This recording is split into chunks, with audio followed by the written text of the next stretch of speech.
Today, we're going to talk a little bit about the power of silence.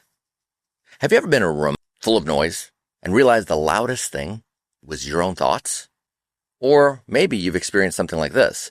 Someone says something really powerful, and then silence. No reaction, just stillness. And that silence, it speaks volumes. So today we're going to talk a little bit about something that most people seem to overlook, the power of silence. Silence is not a weakness. Silence can be a tool, a force. It's really a strategy.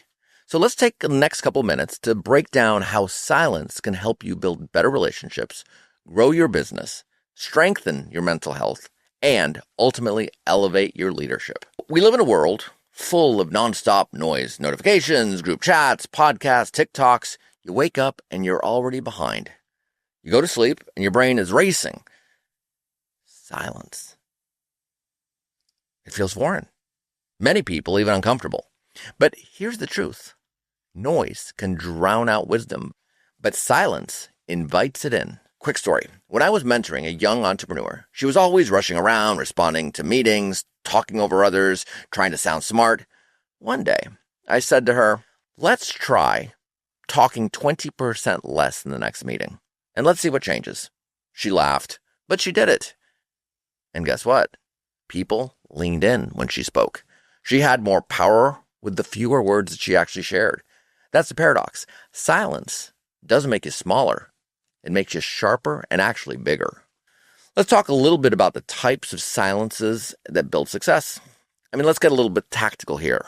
So there are 3 forms of silence that I really coach my clients to master. Reflective silence. This is your thinking time, your interim. It's when you pause before making any big decisions. You ask yourself deep questions. Have I given enough space for this situation to breathe? Let's try this. Next time someone makes a big point or even criticizes you, don't jump in.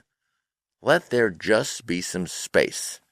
They'll often fill that silence with more information of what to start or what to self-correct. Step number 2, strategic silence. This is especially useful in conversations, negotiations, and leadership moments. Let's try this. Next time someone makes a big point or even criticizes you, don't just react. Don't jump in. A lot of times the other person will actually just kind of keep talking, and they're going to give you information that you were never going to have because you actually took a second to step back and just listen. The third category is supportive silence. Sometimes the best way to support someone isn't to say anything at all. For example, like when someone is grieving or they're venting or they're angry or they're processing, just be there. No fixing, no correcting, no you should do this, just presence. Now that's real emotional intelligence. Let's talk a little bit about great leaders. Let's talk about the elite, from Warren Buffett to Oprah to MLK to Steve Jobs. They've all mastered the pause. So let's talk a little bit about Steve Jobs. Steve Jobs was known for dramatic pauses during important launches or important conversations that he was having. Why? Because silence builds anticipation. And when he finally spoke, everyone listened. Let's talk about someone like Martin Luther King. He famously used silence in his speeches. Those brief intentional gaps. They weren't mistakes. They were music. They were rhythm. They were power. Now, how do we use silence in a daily life? Let's make this a little bit more personal. Here's 5 ways to use silence starting today. Begin with the day. So start the day in silence. Before checking your phone, sit down for 2 minutes just in stillness. Listen to your breath. It really sets the tone. Secondly, use the silent wait in meetings. When someone finishes speaking, pause for 2 seconds before responding.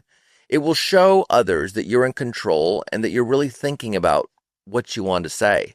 3, create a noise hour. Each day, schedule 60 minutes where you have no music, no screens, no talking.